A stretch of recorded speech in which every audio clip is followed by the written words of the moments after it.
A monster under the control of Clarion. Here's your look at the McFarlane Toys DC Multiverse 7 Soldiers of Victory, Frankenstein.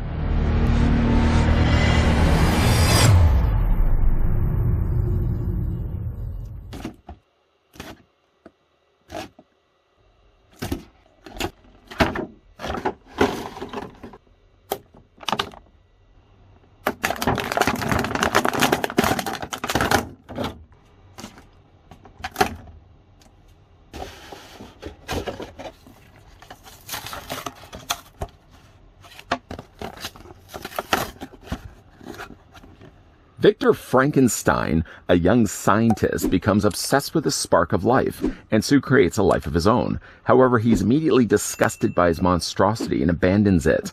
After a long pursuit and confrontation, the creature is assumed dead, but he could not be any further from the truth.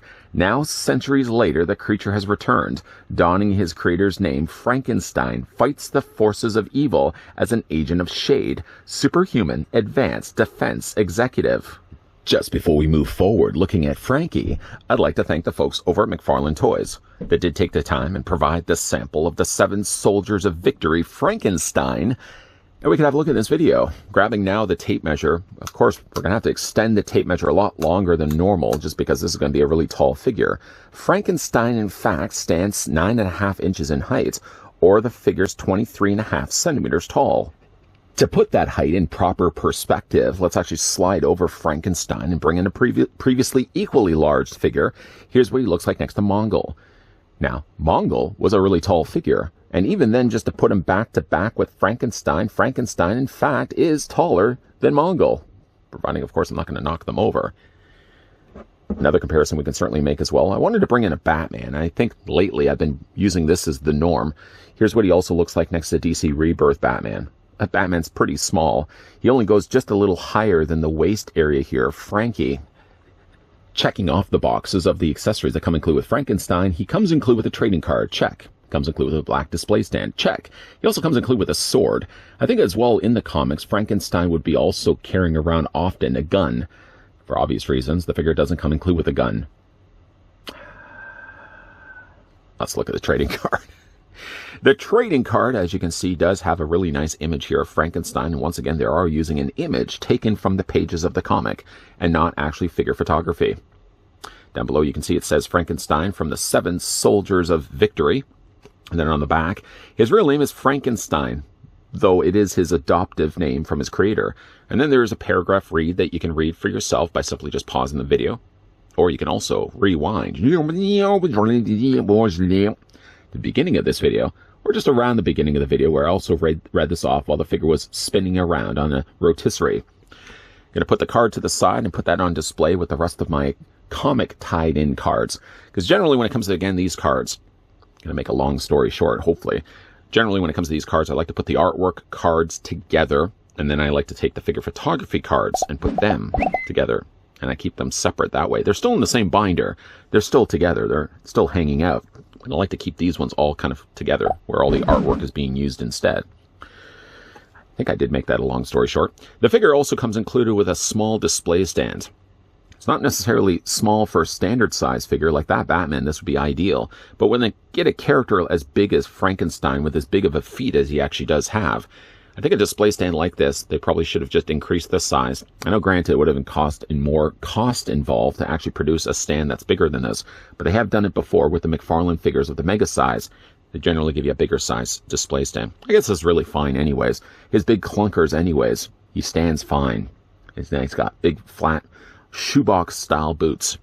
Move this display stand to the side. Oh, wait a minute. Psst. Also has a DC logo down below. Okay, let's put that aside. Like I said, the figure doesn't come included with a gun. Oh, but he does, however, come included with a sword. The sword itself, as you can see, it's been painted here in silver. Or maybe likelihood, it's been actually molded here in silver plastic. Running my finger along it, no fears whatsoever, I'm going to be slicing my skin.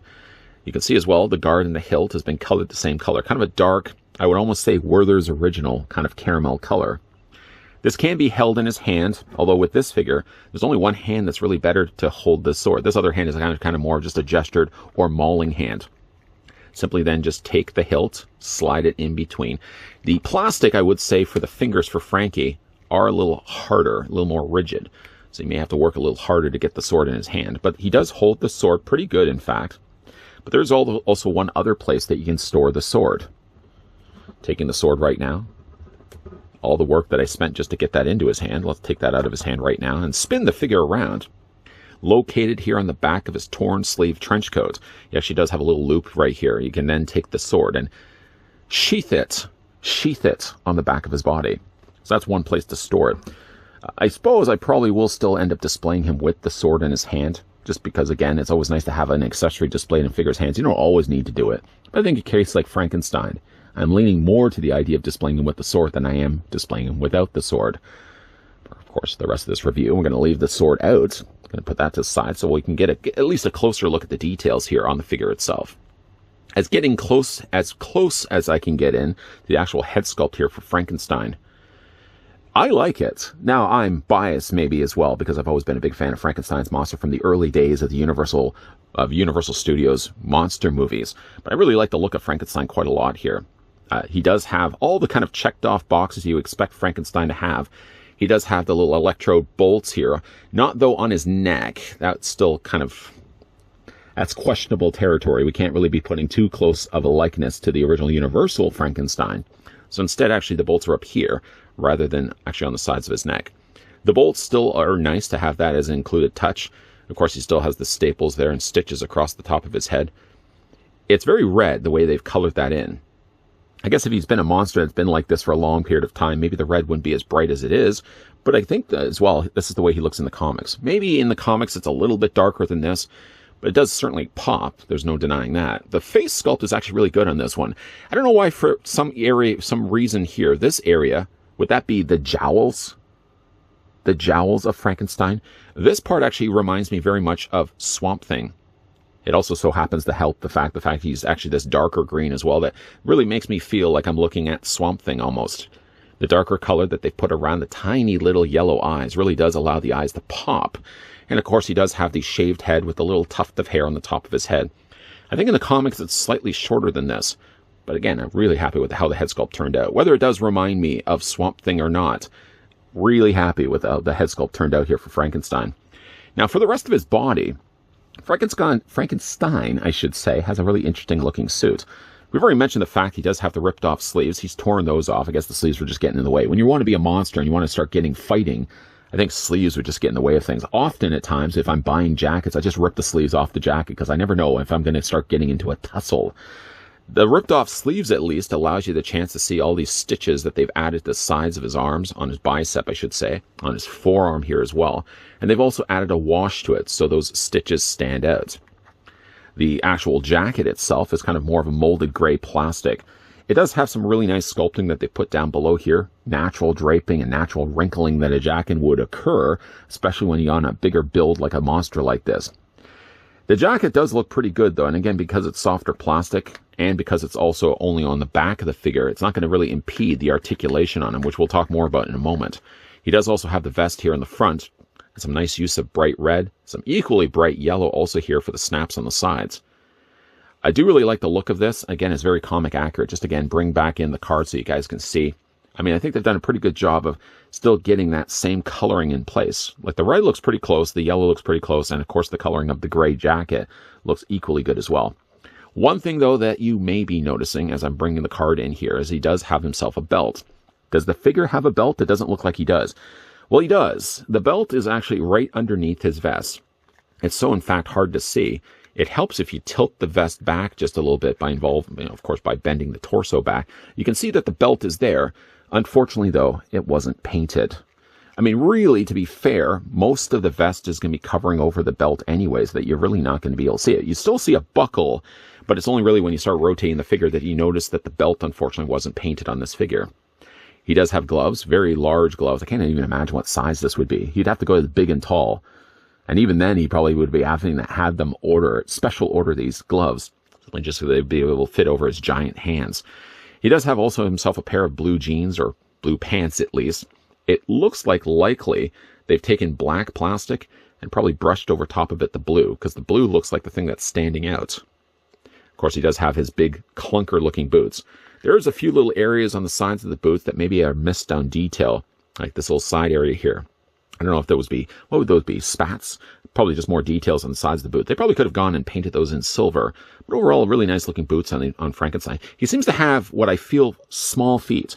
Considering the size of this figure, I feel like his feet should be a lot bigger as well. I mean, that's a stereotype. Just because you're a big person doesn't mean you have big feet.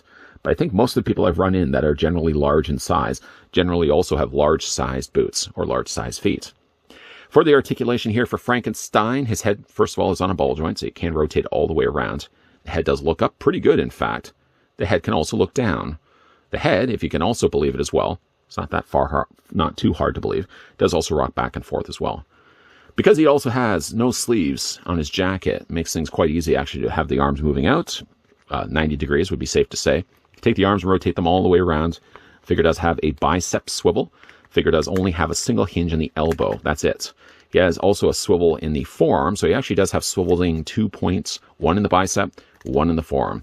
Hands also as well rotate all the way around. They have a mild hinge back and forth, but mostly there just to rotate. The upper torso, as we've already discussed, is on a ball joint. He can, of course, rotate the torso all the way around. Legs split out. There seems to be a ratcheted joint. There we go again with the derogatory crotch shot.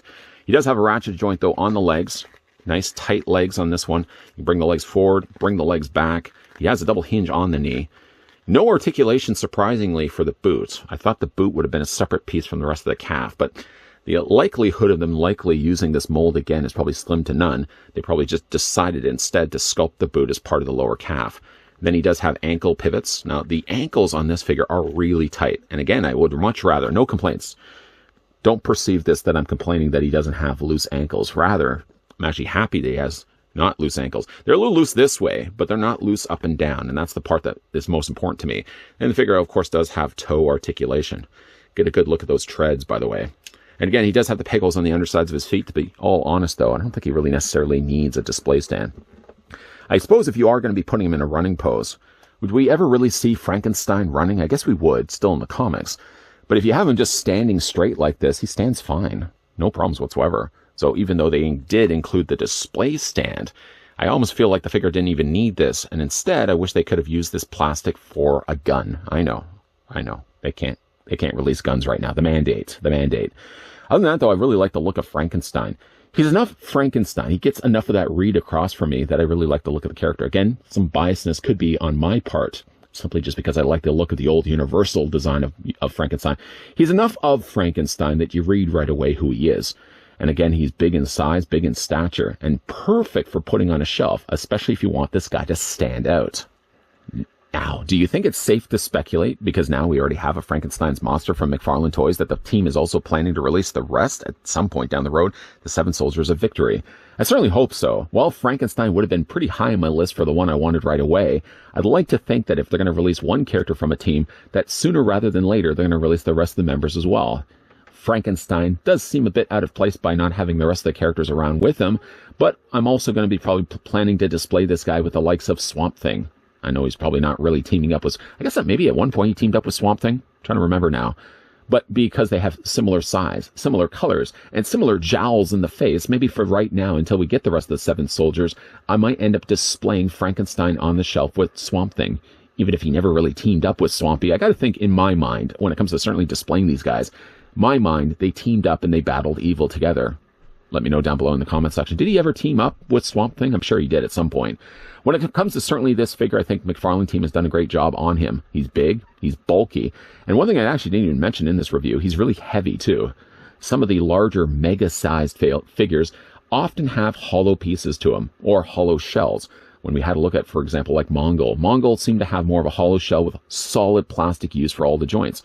Frankenstein seems the opposite of that. He's all hard plastic from head to toe, even in his torso as well. He does come included with a sword. Truthfully, I would have still liked if he could have come included with like that musket gun that he carries around with him. But unfortunately, the figure doesn't come included with that because, of course, we can't have guns right now with figures. Bit of a bummer. In the meantime, though, really nice looking figure, detailed, really tall, super to articulate, all the things you expect by now from McFarlane's team. What do you guys think of Frankenstein? Let me know down below in the comment section. And also as well, let me know if you've read any of the issues of the 7 Soldiers of Victory. Once again, a big thank you to the folks over at McFarlane Toys that did provide this sample of the brand new Frankenstein that we can have a look at in this video. Speaking of videos, if you don't mind me throwing that out there, if you did enjoy the one that you just finished watching, want to hit with a like. If you're loving the content you're seeing on the other hand, and certainly do want to stick around for more, if you haven't already done so, make sure you do the crucial steps of hitting that subscribe button down below. And the next crucial step of turning on the bell notification. You may think you only need to hit the subscribe and don't need to necessarily turn on the bell notification, but often at times I do hear from viewers sometimes, I didn't realize you still made videos. I make videos on a regular basis. If you are that individual that only thinks I make random videos every once in a while, then make sure you're turning on the bell notification and setting it to full maximum strength. So that your subscription feed will always show new videos when these ones are being popped out, churned out by the person that's behind the camera.